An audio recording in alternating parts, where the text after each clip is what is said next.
মুনাফিকদের আরেকটা চরিত্র হচ্ছে, তারা যদি নামাজ পড়তে দাঁড়ায়, নামাজ তারা পড়ে মানুষকে দেখাবার জন্য, আল্লাহকে খুশি করার জন্য মুনাফিকরা নামাজ পড়ে না। কোরআনে কারিমে বলা হচ্ছে ওয়াইদা কামু ইলাস সালাতি কামু কুসালা ইউরাউনান নাস।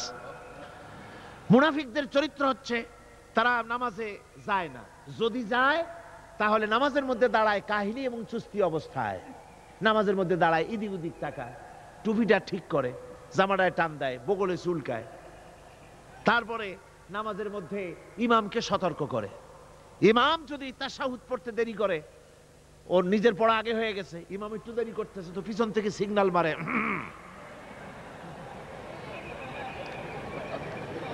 এগুলি নামাজ হচ্ছে, আল্লাহ পাক বলছেন ইউরাউনান নাস, এরা মানুষকে দেখাবার জন্য নামাজ পড়ে, এগুলি আসল নামাজ নয়, এগুলি আসল নামাজ নয়, আল্লাহকে সন্তুষ্ট করার জন্য নয়, এগুলি মানুষকে দেখাবার জন্য তারা নামাজ পড়ে।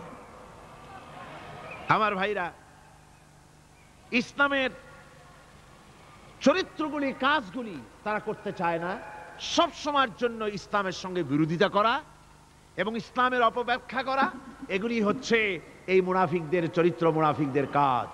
মুনাফিকরা চিরটা কাল এভাবে মুসলমানদের সঙ্গে খারাপ ব্যবহার করে এসছে এবং নিজেরা জাহান্নামের পথকে এভাবে তারা করে নিয়েছে।